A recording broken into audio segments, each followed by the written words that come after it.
Hello, beautiful people. Aloha and welcome. In this episode of Touchful Podcast, which is a very special one, it's a Q&A that is, I dare to say that it's a tradition by now. It's the second time I do it, and I do it at the end of every season. So right now we are at the end of season 3, and I asked you to give me some questions, to ask some questions about Lomi, about love, about life, some questions that you would like me to talk about more, some topics that you would like me to talk about more. And that's what I'm going to do today. I am very excited and also even a little bit stressed because the questions that you posted are so beautiful, they're so profound, they are very important, they are very deep questions, and I feel both excitement to be able to talk about these topics more and also even a little bit of this stress, like, oh my god, will I be able to deliver the answer that does justice to the question? But I hope I will.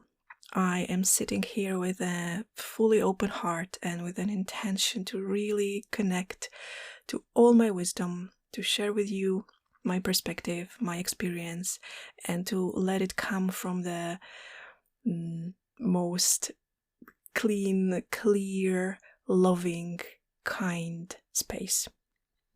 But before I dive into the questions, let's do the practice that we have at the beginning of every episode.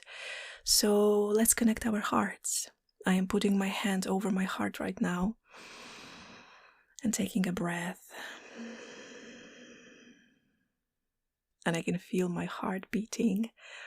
And I take another breath and I allow my whole body to soften, to relax, to open up even more.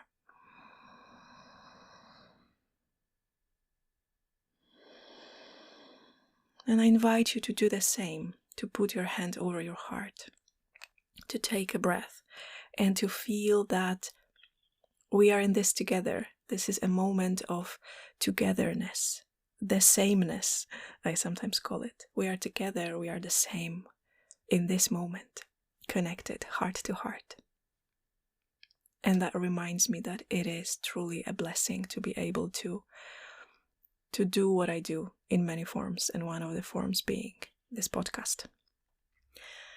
I have 7 questions to answer, and I divided them into 3 categories: Lomi, love, and life.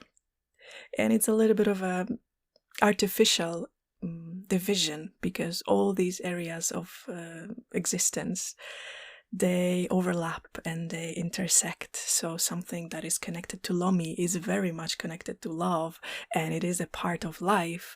And the same with love, and the same with life. All these areas, they are just interconnected. But just for the sake of today's episode and for the sake of having fun with recording this and having a little bit of structure, I divided them into these 3 categories. So I will start with the Lomi Lomi category. So the Hawaiian healing massage that I practice and teach. And I have 2 questions from Lomi Lomi practitioners, people who also do this massage. And the questions that I got, they were sent to me in a form of a voice note. So I just wrote it down in a little bit shorter way. There was like a little bit of a story that one of my podcast listeners shared, and that story was followed by a question. So I did my best to kind of like condense it and be able to deliver it to you in this concise form. So she shared that her teacher, during her Lomi training, her teacher taught her certain techniques that should be applied during a Lomi Lomi session, and they should be applied intuitively. And these are the techniques that have a lot to do with working with energy, moving energy. For example, sending a certain frequency of energy through the body. And by the way, these are the techniques that I am not familiar with, but I understand the general idea of what the question is about. So let me deliver the question. So my listener said that she does that she applies these techniques, and she does it intuitively during the Lomi session as she feels it. But when she does it, when she applies these techniques, she doesn't feel anything particular. She doesn't feel anything special. Unlike her teacher is this person who feels energy or sees energy, but my listener, she doesn't. So she does these techniques, and while she does them, she doesn't question the truth behind it, but she questions it later after the session, asking herself that maybe because she doesn't feel anything, that maybe it's not even true, maybe that is some sort of cheating, maybe she should just stop doing all these energy techniques altogether and just start doing something that she calls wellness Lomi instead. And she asked me my opinion about it. So my first feeling, because the answer that I want to give, it comes a lot from how I feel about it, what I feel, and also from my own experience, of course, as a Lomi practitioner and teacher. My first thought that came to me when I heard that story was that, first of all, on the deepest level of energy work, and in energy work in a sense that everything is energy, everything that we do on some extent is energy work, because everything is energy. So on the deepest level of energy work, it really doesn't matter what you do, but it matters where it comes from. It matters what place it comes from. We can say that the intention behind it matters. That's my opinion, that's my feeling, that on this deepest layer of reality, where everything is energy, everything is frequency, then the action itself is not as important as the frequency behind that action. So the intention behind that action. We can do exactly the same thing, but it can come from a loving place, or it can come from something that I call a hungry place, or an empty place, or a fearful place. So that is my first invitation for a contemplation for this listener of mine who asked this question, but also for all of you, and not just Lomi practitioners, but maybe you can apply this story to some area of your life which is not even related to Lomi. And that is really, for me, the bottom line of every contemplation that I have about anything that I do in life, is asking myself, what is my true intention behind it? What is this truest place that it comes from? And I sometimes also do some things during my Lomi sessions that I don't understand them. And in my case, I very often have this experience that I do things that I don't even know who taught me that. It doesn't come from my teachers. It doesn't come from something that I saw somewhere on some video. It doesn't come from something that I felt during the session that was maybe done on me. It just comes from somewhere. Suddenly, this idea that I should put one hand here and one hand there and just have a moment there, have a breath. And for the longest time, I was questioning this, just like my listener does. Like, is it cheating? Is it my ego speaking? Is it me having this delusional feeling that I am God knows what kind of magician? I had a lot of that dialogue in my head. And at some point, I just decided to release it. I decided that it doesn't matter to me. And it's also not something that I try to do. It's not something that I think about. It's not something that I have planned. It's not something that comes from a logical mind. Sometimes it just really spontaneously happens during the session that I have this idea to do this one particular move, to do this one particular gesture, sometimes a gesture that I have never done before. And I just simply decided that I don't need to know where it comes from. I don't need to know what kind of meaning it has. I don't need to make any sense out of it. That was my decision, that I don't want to make any sense out of it. I don't need to. I do it because it feels true. I do it because it feels right. I do it because it feels pono. This is my favorite Hawaiian word, pono, when something feels, when something is right. I made a whole podcast episode about it, I think 2 seasons ago, so you can listen to me talking more about pono. Having said that, there are also some techniques of energy work that my teachers taught me, and I don't do them. I just realized it actually right now when I was preparing for this episode and I was preparing the answer for this question. I realized that there are some techniques that I learned during one of my many Lomi trainings, and I don't do this technique because it doesn't resonate with me in any way. I don't feel it in any way. I don't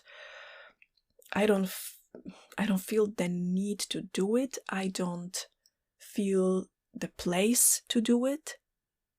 And I decided to trust myself.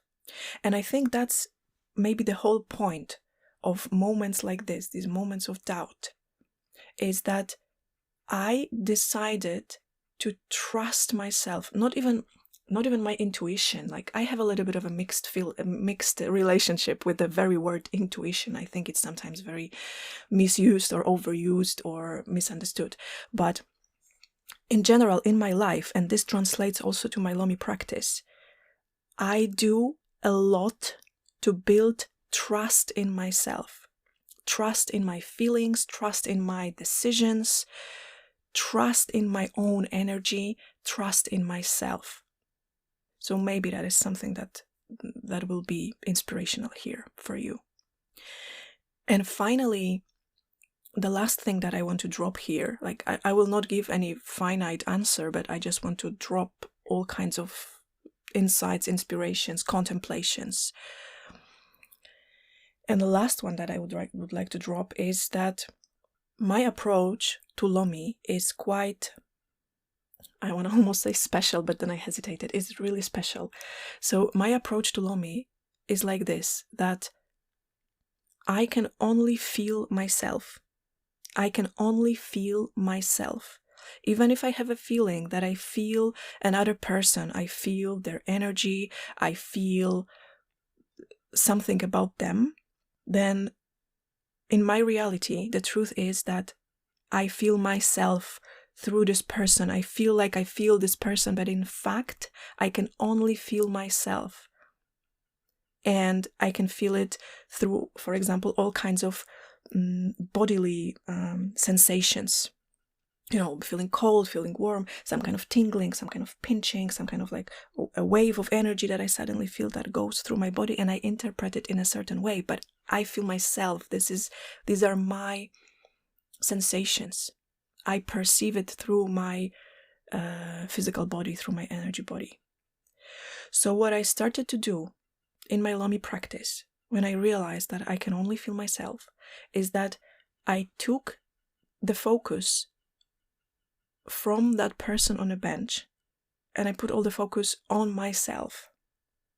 So in my Lomi practice, that might be interesting for some of you, I really don't work with another person's energy consciously. That is my approach. That is how I do this practice. I'm not saying that it's something wrong with doing it otherwise. I'm just saying that this is my perspective. I don't focus on somebody else's energy, on somebody else's energy. I focus on myself, on the sensations that I feel, and I allow this to give me feedback, to guide me. So maybe an idea for you, if you say that I don't feel anything, it's maybe because you try to feel another person.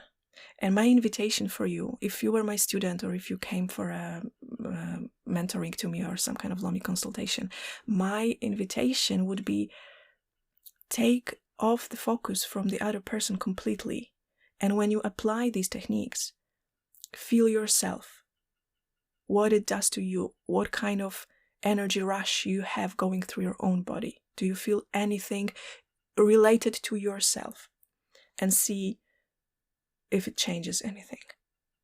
I hope that this helps at least a little. And I am very open to continuing this topic, and I would love to get to know my listeners' opinions and feelings about this. The other question, it is also a question from a perspective of a practitioner. And again, she shared a little bit of a longer story, and then she asked the question. So I will share the story first, and then a question as well. So she said that she had a client who was a violin teacher, and she came because of a pain in her hand, the pain related to playing the violin. And she had just this one Lomi session with my listener, who is a Lomi practitioner. So that violin teacher had just this one session, and immediately after the session, she said that her hand was so much better. There was almost no pain. And then in the evening, on the same day, that client called my listener, and she said that she couldn't believe it, but the pain was completely gone. And it's something that has never happened. Nothing has ever worked like this. She had never had anything like this before. And here comes the question from my listener, from this person who is a Lomi practitioner, that on one hand, a very common narration in Lomi is that we are not healers, we don't heal. We maybe support people's healing, we hold a space for healing, but we don't heal. And that's what she said. I feel that I don't heal, but in some way I help people heal. And I feel that I did something on that session, and it really helped. Something happened. And here comes the confusion, like, was it me or was it not me? Did I do something, or was it completely not my doing? How can I navigate this? And I am very grateful for this question, because it's a big and beautiful topic in Lomi world, in any kind of world that is related to working with people and with people's health, with people's well-being. Are we the healers? Are we not the healers? Who are we? And how do we help? How do we do that? And when there are these miraculous healings happening, is it us? Is it not us? What is this? So first of all, I want to say that there is something that I call the narration, the Lomi narration, or the healing narration. And my experience is that every Lomi practitioner, also every Lomi teacher that I know, has a little bit of a different narration of what this practice really is, how it works, why it works, what it does, what's the secret behind it, what's the energetics behind it. If you take a group of Lomi practitioners and you ask them this, everybody will give you a little bit of a different answer. If you take a group of Lomi teachers, even if they're from the same lineage, my experience is that each of them will give you a different answer, a different Lomi narration, because as we does this practice also does us, it makes us. So my Lomi practice is filtered through myself, through my life, through my experiences, through my beliefs, through my body. And some people might believe that they have some healing abilities. Some people might be on the complete opposite, like, no, I am no healer, I do nothing here, it's just something happens and it has nothing to do with me. Some people have it somewhere in between. And I also have this dilemma quite often, because I know what this person is talking about these miraculous healings. Somebody comes with pain. I remember this one client, he came with chronic pain that he had for 20 years of his life. And after one session, this pain was gone and it never came back. I remember one of my students on the last Lomi training that I had, she shared a story that her client came to her because of very intense menstrual pains that she had all her life, and nothing was helping. And she came, and just after one Lomi session, the menstrual pain was gone. And it never came back. And I bet that if you are a Lomi practitioner, you can share a story like this, a story of something that I call a miraculous healing. Maybe if you are a Lomi receiver, if you receive Lomi sessions or any kind of other healing sessions, maybe you have a story like this yourself, the story of a miraculous healing. And if you do, I would love to hear that. And I understand that it can be completely overwhelming. Like, what happened? What was that? And to me, in my case, these are also the moments which are a little bit difficult to navigate for me. Because on one hand, there is this ego boost, which is a normal thing. I want to normalize it, that you feel amazing when somebody tells you, you healed me, you changed my life. I have heard it so many times from people. You changed my life. I also heard a couple of times in my life, you saved my life. If it was not for you, I wouldn't be here. And of course, it is normal that we are humans, and the human part of us feels amazing to hear something like this, feels this, what I call the ego boost. And there is no shame in that. Allow yourself, allow your human part to feel the ego boost, to feel the pride, because to some extent, it is because of your doing. You were there, that person was there, something happened, and that's the result. You were a part of this equation. So allow yourself to feel amazing about it. And at the same time, my approach is something that I call the great mystery. So to some extent, I can try to explain moments like this, situations like this, healings like this. I can, to some extent, explain them sometimes through logic. To some extent, we can explain this with physiological reactions that happen in the body. To some extent, we can even try to explain it through some energy, the way we understand how energy moves through the body. But we can only explain that much. And then you hit the ceiling, and then everything that is above, I call the great mystery. And I like to just bow to it. Just bow to the great mystery and feel that something happened there, something profound, and it is not something to be understood. It is not something to be explained. And also my firm belief is that eventually we will be able to explain everything in terms of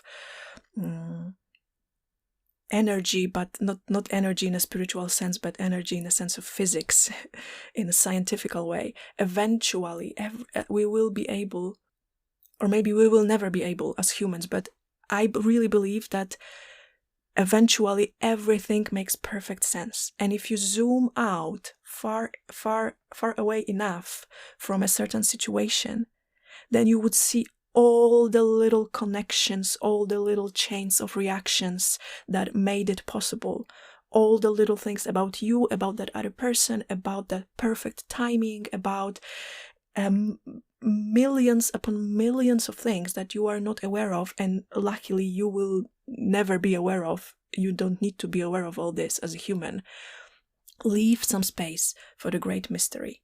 Take some credit for yourself as a human. You have some amazing abilities. You have trained to be able to do this massage to your greatest ability. You show up by this massage bench with your pure heart, with kindness, with love, with intention, and you do your best work. Take credit for that. It is your abilities. And at the same time, step away. Hold both. Take credit and don't take any credit at all.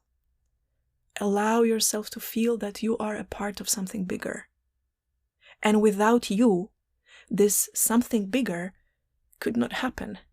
But it is not by your doing that this something bigger happens. You are simply a part of it, a crucial part. I like to imagine it as maybe like when you have a watch, like this mechanical watch with like all kinds of these little things inside that make the watch work in a perfect way. If you take one piece out of this watch, it is just broken. It doesn't work anymore. It doesn't do the magic. It doesn't show the time. All the pieces have to be there for the watch to work perfectly. But it doesn't mean that one piece is the one. It's like this is the one piece that makes the watch. All of the pieces make the watch. Allow yourself to feel this. You are crucial. You were crucial for your client's healing. If this situation happened for you and your client, you were inevitable. You were important. You were crucial there. But it was not just by your doing. At least that's how I understand it. I hope it makes sense. And I would like to move to 2 questions which I put into the category of love, which is my most favorite topic in the whole world. And as you know, the whole 3rd season was around love. The first question is in Polish, so I will roughly translate it into English. The question is about my closure of my relationship. So my relationship ended, my romantic relationship ended, which I shared with you in the last episode. And the question is, what kind of experience was it for you, this end of a relationship? What did you find out about love through this experience? I love this question, and at the same time I feel that this is a very, very personal question, a question that makes me feel very tender and very exposed and very vulnerable. So I would like to answer this question, but I would like to answer it partly. So I don't want to talk in details what kind of experience was it for me, because I feel that at this moment it's a quite private thing for me. But I would like to answer this part, which is an amazing question. What did you find out about love through this experience? And first of all, thank you to whoever asked this question, because it really made me sit with myself and ask myself, what did I find out through this situation, through end of this relationship? And I just realized that I found out so much, not just about love, but about myself, first of all, about the world, about the relationships in general. And I would like to share some of my insights. The first thing that I feel that I'm taking with me from this experience of ending a relationship in a beautiful and kind and loving way like we did is that truth is healing. Authenticity is healing. There is nothing more profound in this whole world than people who stand in their truth, in their authenticity, in their values. Even if it doesn't feel particularly good at a given moment, even if it doesn't feel like healing at a given moment, it really is. It changes something in the reality. It really makes a whole difference. When you show up in any sort of situation, especially in a situation like this, ending the relationship, when you are able to show up from the place not just of love and kindness, but from the place of fierce truth and authenticity, standing by your own side, no matter what. And that also made me realize that truth is always beautiful. You know, sometimes there is this saying, there is this expression, a language expression, that it was the ugly truth.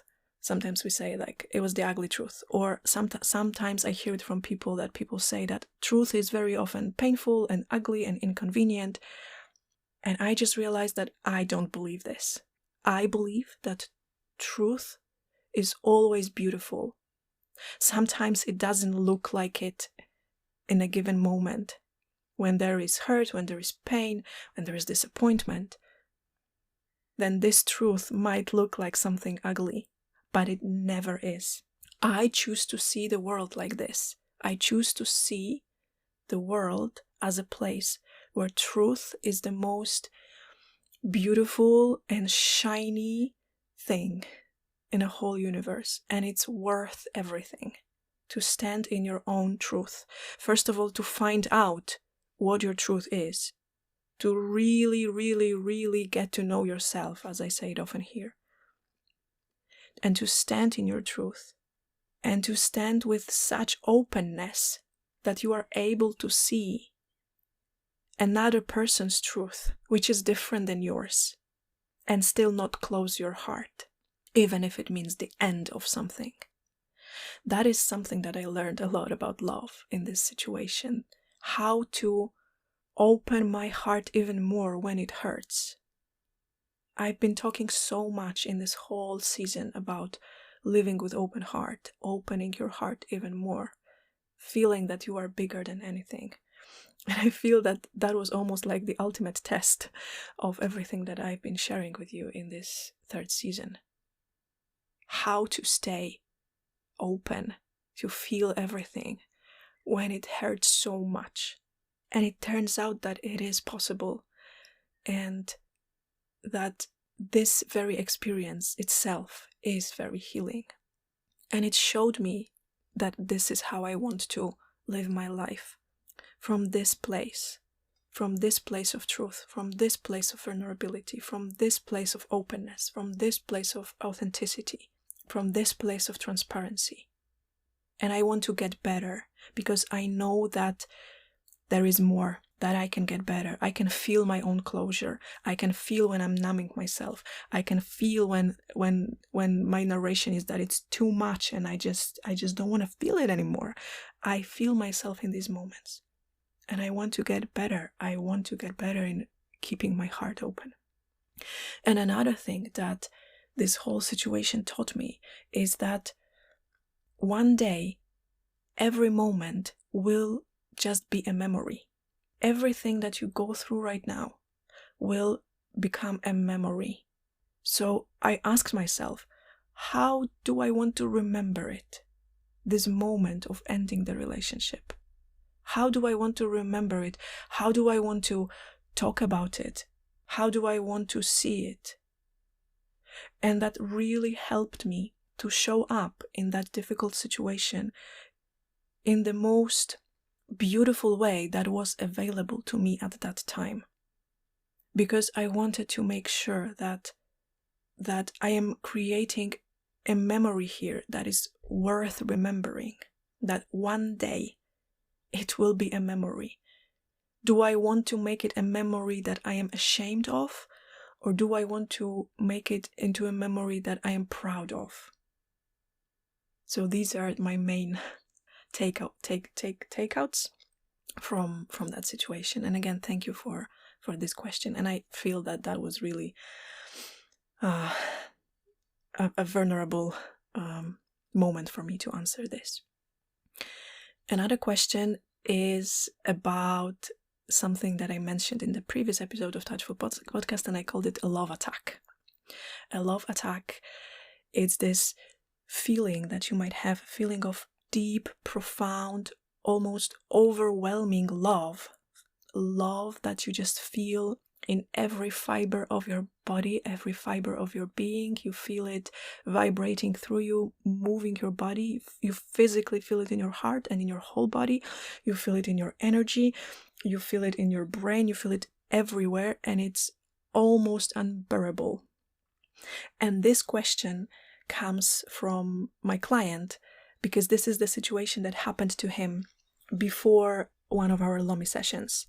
So not even after Lomi, but before the Lomi sessions, when we were sitting together and having, this moment of drinking cacao together, having a hand over the heart. And that's when he felt this deep, profound moment. And it is a deeply mystical experience. It is a mystical moment. It's a deeply changing experience, a very, very, very profound experience that just changes you forever. And the question from my client is that how or in what situations these love attacks happen. Do they happen when you're alone, or when do you need to be with somebody? And how do they happen? First of all, I want to bow to the logician in us, to this logical part in us that wants to understand. Just a little bit like with these questions before that were related to Lomi. There is this part of us that wants to understand. There is this part of us that wants a definite answer. There is this part of us that wants to know that, okay, life is like this, and if you do this, it will always be like this, because that would give us security. This is the logician in us, the logical mind. And I want to acknowledge this part. I want to see this part in me, in you, in everybody. We all have this part. And remember that the whole world is the great unknown, and it will never be contained in this one tiny box that is called the logical mind. And at the same time, it's great that the logical mind asks question, how can I do it? Like, why did it happen? Does it need to be some special circumstances for it to happen? How can I repeat it? These are all great questions because they will lead us into beautiful contemplations. But remember that the great unknown that your life is, the great unknown that life itself is, cannot be contained into this one tiny box that is the logical mind. That the logical mind, that this little box, is a part of the great unknown. And having said that, I want to give you my contemplations, my impressions on these love attacks. My feeling is that you don't need to do anything in particular to make this happen. In fact, these moments happen because you have already done enough. So I am speaking to my client right now who asked this question because I know that you listen to this episode. So I'm speaking directly to you and to everybody else who is interested in this. That I want you to see that this love attack happened because you have done so much in your life already. The journey that you have been through is extraordinary. Sometimes we do things, even simple things like I invite you, like, I don't know, millions of times to just put your hand on your heart. Just feel your heart. Feel that you are there in the heart. This is a certain practice that changes the way you are wired. It changes the way the energy flows through your body. On a chemical level, it changes the chemistry of your body. It changes the electromagnetic field of your body. So the same thing with Lomi, the same thing with everything. Whatever you do changes you. So if you do a lot of beautiful things, beautiful practices, beautiful moments, they change you. They change your nervous system, they change your body, they change your energy body, they change your mind. And sometimes the last drop happens and suddenly there is this big explosion, a love attack, love explosion, something that cannot be explained in any logical ways. But this happened because you have done enough. You have done more than enough. You have done so much. And yes, to some extent, of course, these states of profound mystical experience, they can be induced. There are practices to induce these states because, just from a physical point of view, these states happen when your brain is in a certain frequency of brain waves. So there are, of course, ways to induce it by certain breathing techniques, by a certain movement, by working with sound, by working with certain substances as well. But my feeling is that if you try to make it happen, it will not happen, or it will not be as profound.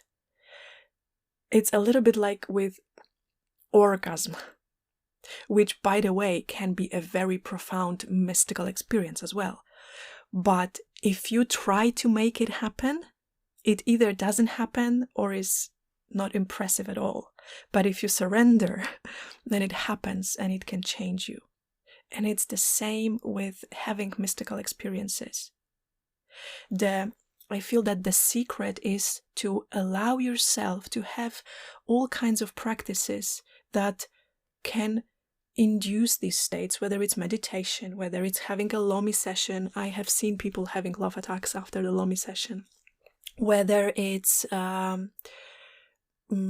sacred sexuality. So these profound moments, they sometimes also happened during or after a very profound act of lovemaking, or very often in nature when you are just in awe of nature.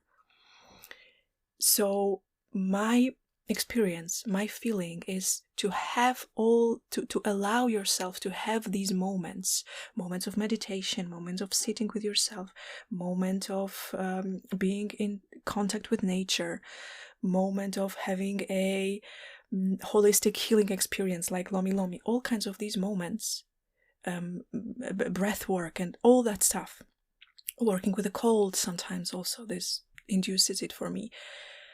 But the secret is, the whole point of it is that you don't do all these things to have this effect. So you do it, and at the same time you release the need of an outcome. You release the hope of a certain outcome.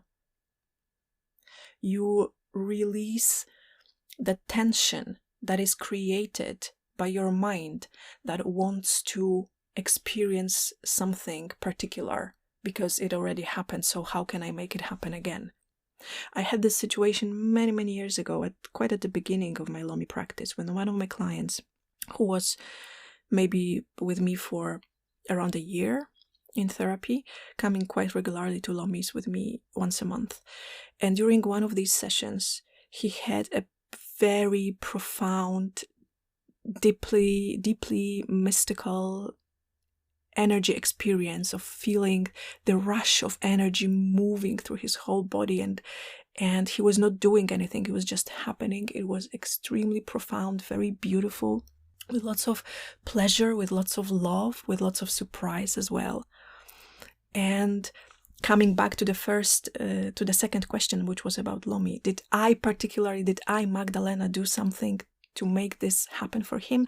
No, I didn't, but I was a part of it. I was a crucial part of it. And then the great mystery happened, and he had that profound experience that he never had before in his life. And we were talking about it later in the next sessions, that he was so curious about it. He wanted it to happen again, which again, from the human perspective, is absolutely understandable. There is nothing abnormal that something amazing happened to you and you want it to happen again. And you are asking yourself, how can I make it happen again? Can you do something to make it happen again like it happened before? And the answer is no, because life doesn't repeat itself. And when you ask yourself, okay, what can I do to make this happen again? Then you are already moving away from life, because life doesn't happen again. Life doesn't repeat itself. And that's the whole trick. That's the whole point of living your life truly and deeply, is to release this need that something needs to happen again, because it will not, because life doesn't repeat itself. And having said that, I can make sure that I live my life in the most beautiful possible way, having all kinds of beautiful moments with myself, all kinds of practices, all kinds of different sessions or meetings with people, with also meetings with myself, everything that supports me in my life. I'm not sure if this entirely answers your question, but I hope it does, at least to some extent, or that it gives you some food for thought or some ideas for contemplation. And then I would like to move to the category that I called life, so questions about life, living in truth, living with open heart, living beautifully. The first question is about my Magdalena's, my personal transformation. So how did your transformation start? This transformation from the person that is in the mind into the person that is more in the heart, or the person that lives from the place of the heart. And whoever asked this question also wrote, I'm sending lots of love and thank you so much for the last season. Thank you so very much, and I'm sending lots of love to you. So I feel that what I'm doing here in this whole podcast is exactly precisely this: sharing with you my transformation, sharing with you all kinds of things that I do that changed my life, all kinds of practices, all kinds of shifts in the mindset, all kinds of deep contemplations that made this shift possible. Because I used to be this person, I would call myself big brain on tiny legs.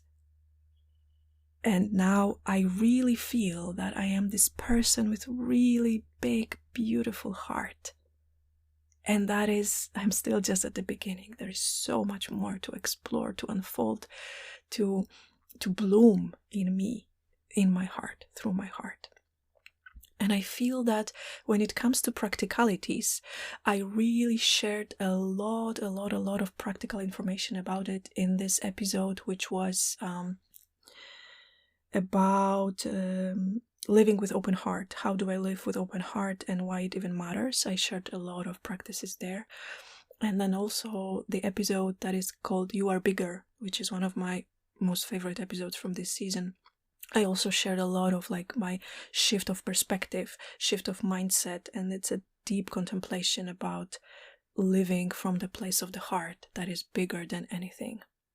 And when this person is asking me, how did your transformation begin? How did it start? I kind of feel that it started probably 15 years ago. My God, even more, I think, with my first yoga classes and with my first meditation classes. That was the first time for me when I was able to feel myself in a completely different way, to get in touch with myself in a completely different way through yoga and through meditation. So that was my initiation, that was my beginning.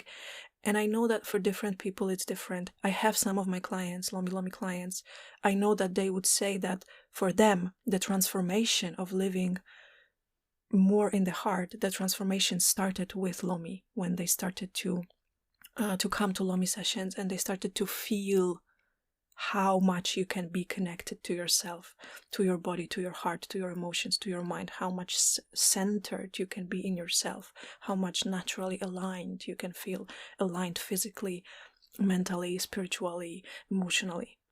I know that for some people, this transformation would start with some plant medicine.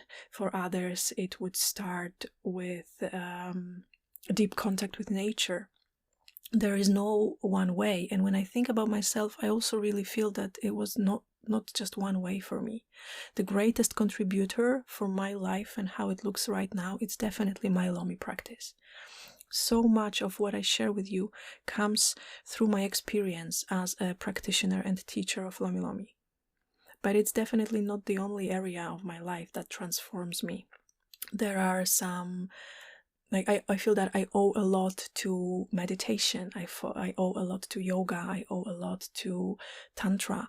I owe a lot to plant medicine. I owe a lot to people that I meet and they transform me in some way. I feel that the most important thing was taking a decision that this is how I want to live my life. I want to live my life through this exploration of myself and feeling like digging deeper, feeling what more there is. How can it get even more beautiful, more filled with love, more juicy, more aligned, more alive? How can I be even more of this? And now my whole life is around that. How can I bring this into my relationships? How can I bring this into my work? How can I bring this into my time that I spend with myself? How can I bring this into my family? How can I bring this into me ending a relationship, like it was in the previous question? How can I bring this, what is most important for me? So living in love. How can I bring this everywhere? And I also feel that what really helps me in this transformation is this mantra. I'm very well known for this mantra. It came to me many years ago. Touch the world and let the world touch you. And I've been contemplating on this sentence for years, and I still uncover new meanings behind it. What it means to touch the world and to let the world touch you and change you and transform you. What it means for you. And finally, what I would like to say answering this question is that what helps me in my transformation is to remember that it's a never-ending process. That it's just my dedication. I dedicate myself to this. I dedicate my life to this. I want to inspire myself to live more truly, more fully, in more love. And if I can inspire others as well, this is awesome, this is fantastic, and I feel extremely humbled. But what I would start with is listening, if you want to know more, listening to this episode where I talk about living with open heart and why it matters, because I share a lot of practices there. Transformational practices, very simple ones. Another question, which I really adore, is how did you come to this point when you feel like the universe's favorite child? I would like to feel like this as well. So if you've been hanging out with me for some time in the podcast or on Instagram or Facebook, then you know that I have this saying that I am universe's favorite child. And I really believe this to be true. But it all started as a joke.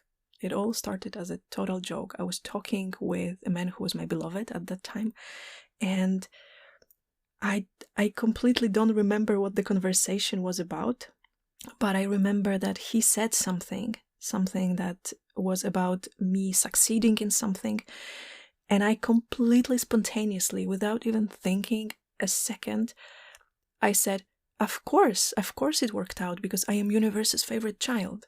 And then I laughed because it sounded so silly, like a total joke.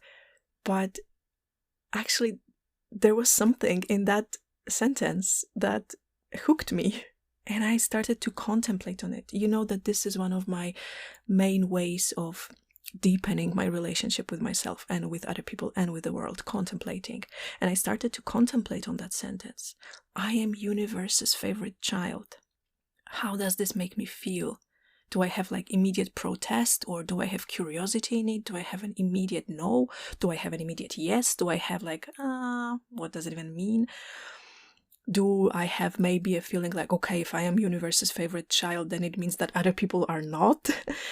Play with it a little bit. If you want to feel like universe's favorite child, play with that sentence. Allow this sentence to touch you. Allow this sentence to move you, to transform you, to inspire you. I am universe's favorite child. At some point, I decided to have an experiment and to really give it a try, to really make a decision. I made a decision that for a time being, maybe not forever, because I was still testing that idea, but I was like, okay, let's assume that this is true. Let's assume that this is true, that I am universe's favorite child. I don't need to think about it anymore. Just for the sake of the experiment, let's assume that this is true. And what then? And what happened for me is, because I didn't have to negate that anymore. It was just for the sake of experiment. And even if my brain was like, but you are not, I was like, yeah, okay, but it's just an experiment. For 1 week, let's pretend that I am universe's favorite child, that this is the truth and I don't need to question it. And then what? And what started to happen is that I would say it to myself constantly. I would remind it. I would say it to other people to see their reactions. I would say it out loud a lot, because I really believe that whatever we say out loud, we make it into reality. We create it. That's why I also believe that dreams come true when we speak about them out loud. So I would say to my friends, I would write it on Facebook that I am universe's favorite child. Whenever I was sharing a photo from like Lomi workshops or something, I would always comment like universe's favorite child at work, or I would take a selfie of me like universe's favorite child in nature or something. I would play with it a little bit, but I would say it out loud a lot. And what started to happen is that I started to see evidence everywhere that I really am universe's favorite child. Because it is all just a matter of perspective and belief. It's not that one day you will receive a letter in your mail from the universe telling you that, hello, this and this, your full name, you are hereby officially proclaimed my favorite child. And you're sincerely the universe. It will not happen. You become universe's favorite child by deciding that it is so, by deciding that this is the truth for you, because the world is what you think it is, and you are who you think you are. So whoever asked this question about how to become universe's favorite child, you can listen to this episode of Touchful Podcast. You can re-listen to it. The one which was, what was the title of it? The world is what you think it is. I think that was basically the title of it. And that's how you create your reality. I say that I am universe's favorite child. You say that I am not. Who is right? We both are. We have no way to prove it. You have no way to prove it to me that I am not, because I will find a ton of examples that will, to me, they are the proof that I am universe's favorite child. So it's just a matter of making a decision that it is so, and sticking to that decision and finding evidence. And I have tons of evidence of me being so blessed, having like the most amazing, synchronicities, things that feel like a miracle. Like, how could that even happen? How is that even possible? Like, what the hell? Why is it even happening? And the answer to me is always, well, because I am universe's favorite child, of course. And it's still a little bit of this, like, a little bit of a play, a little bit fun around it. But there were also moments in my life when I felt deeply down and disappointed and in huge doubt, not knowing what to do. And also to remember in these moments that, hey, but you are universe's favorite child. So, of course, that this is happening for you. You will see it will work out. And it always does. And that's how I choose to live my life. I'm not saying that it's the best way to live it, but it's certainly my way to live it. And I have a lot of fun with it.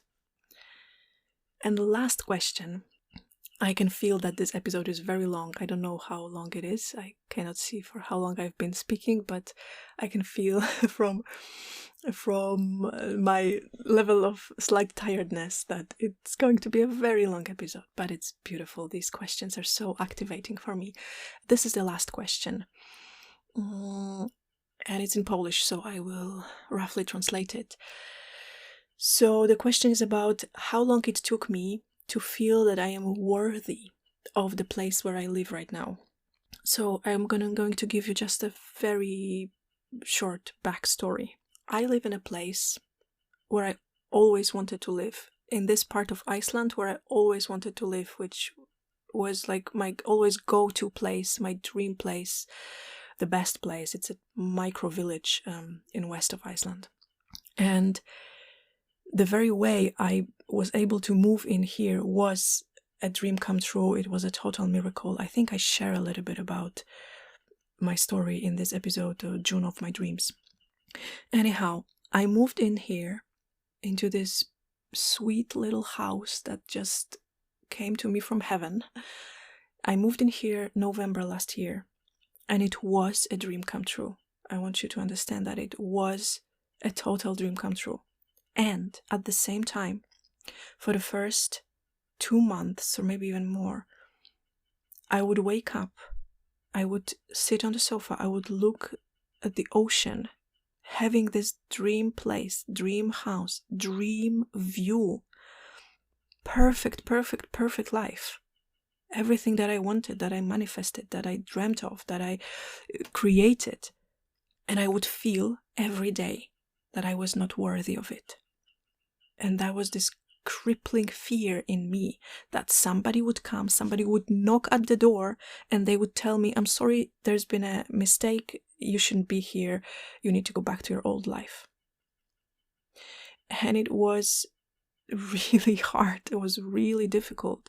On one hand, to be in paradise, to live my life, to live my dream, and at the same time to feel that I am not worthy of it.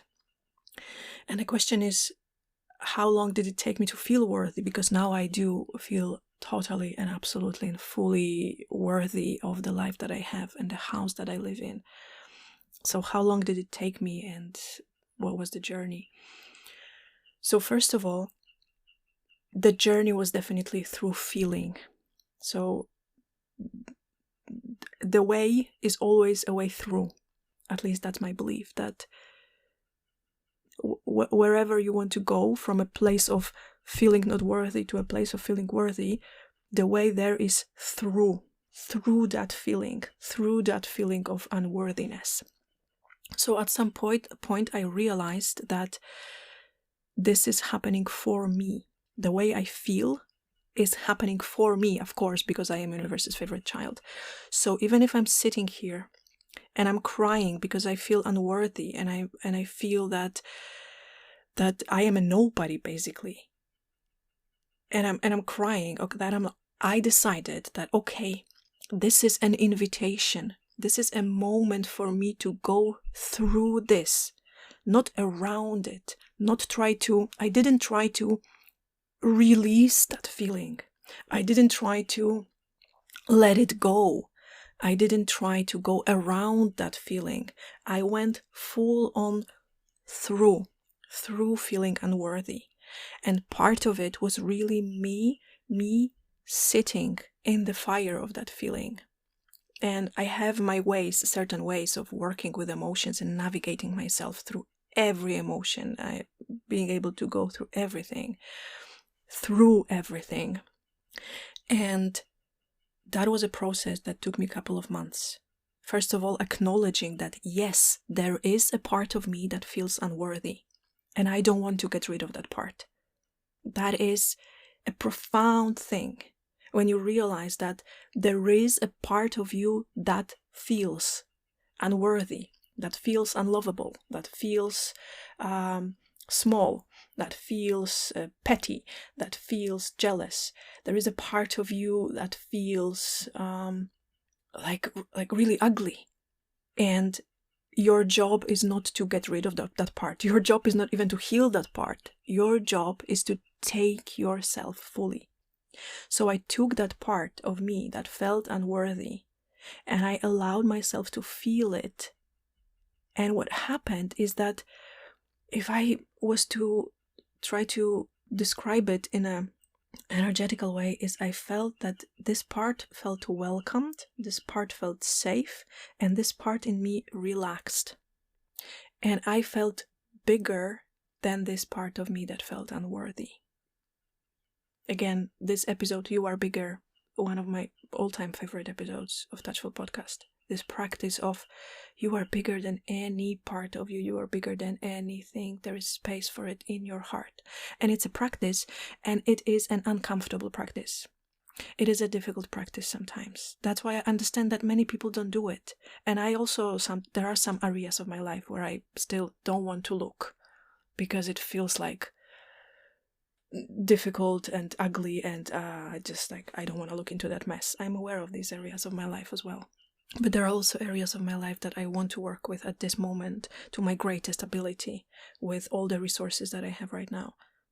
So in practice, what I was doing, other than just really sitting a lot with myself and allowing myself to feel this, to feel that there is a part of me like this, I would have a dialogue with myself. I would repeat to myself that you are worthy of the most beautiful, amazing, fulfilling life. You are a miracle. You are a beautiful human being. You are loved. You are being taken care of. And you are worthy of everything. And that was like a very, very long process. I talk a lot about this inner dialogue. I talk about it in this episode about conversations with the universe. I don't remember the exact title of this episode, but it's something about conversations with the universe. So I talk a lot more about this kind of inner dialogue that I have with myself. I write things down a lot. I journal every day. I write down a lot of things, and I only write down things that I want to be true. So I would journal because I needed to see it with my own eyes, that I would journal that you are worthy of love. You are worthy of all your dreams come true. You are worthy to have this beautiful, easy life. You don't need to do anything to prove it, because that was also my fear, that now I need to prove myself. You don't need to prove yourself. It doesn't work like this. Your dream doesn't come with a price. Your dream doesn't come with a condition. When your dream comes true, it just comes true for you because it wants to come true for you. It doesn't come with a condition that now you need to prove that you are worthy of that dream. It doesn't. So I had to also shift my mindset a lot around proving myself. There is no need to prove yourself to anybody, not even to yourself. There is no need to. And it took me months. And honestly, sometimes there were moments when I would feel like it's not working. But it's like, sometimes I compare it to, going to the gym and you train to lift weights. And after one day, you don't see a difference. After 2 days, you don't see a difference. But gradually with time, you are able to lift more, or you see your body changing. But if you just go to the gym once and you come back and you look at yourself in the mirror and you say, okay, nothing changed. Of course, nothing changed. Thank God. That would be weird. But give yourself time and dedicate yourself to this. I feel that whatever we dedicate ourselves to, it will dedicate itself to us. So I dedicated myself to exploring and contemplating this feeling of unworthiness and releasing it gently through self-dialogue. Lots of meditations. I was doing lots of meditations.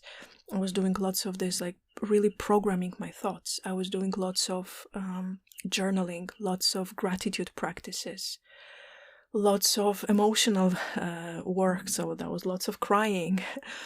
And gradually it worked. And I remember this day when I went to Reykjavik for a couple of days, because that's what I do. I live in the countryside, and once a month for a couple of days I go to the capital to have Lomi sessions with all my clients who are still there. So I went there for a couple of days, and then I came back home. And I remember this moment when I opened the door, I walked in, I sat on the sofa, I looked at that magnificent view, and for the first time, I didn't feel unworthy of it. And I cried happy tears, because I realized that it worked. Whatever you do, it works from day one. If you sit in meditation for 5 minutes, it already works. It already changes you. It's just, you will not see it immediately. If you start journaling, if you do a gratitude journal or any kind of journaling practice, it works. If you dedicate yourself to go for a walk every day for 15 minutes without your phone, it will work miracles for you. And it starts working miracles from day one. You just don't see it from day one. So I invite you to explore these areas of your life where you would like a change of mindset, a change of your attitude towards something, a change of heart, some sort of something, and start working around that in a gentle way, just kind of like almost like massaging it in a very gentle way. And it will work. Sometimes it takes a week, sometimes it takes a year. But honestly, what's the difference?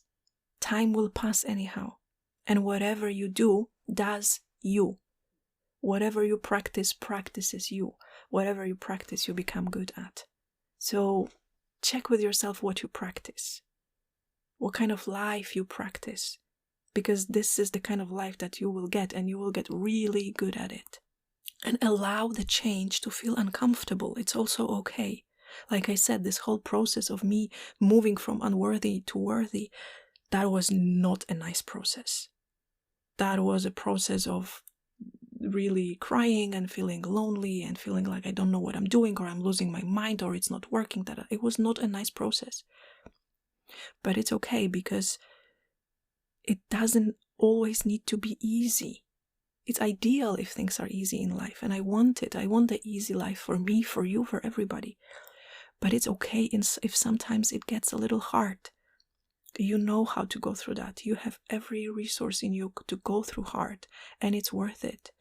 Again, let me make this comparison to going to the gym.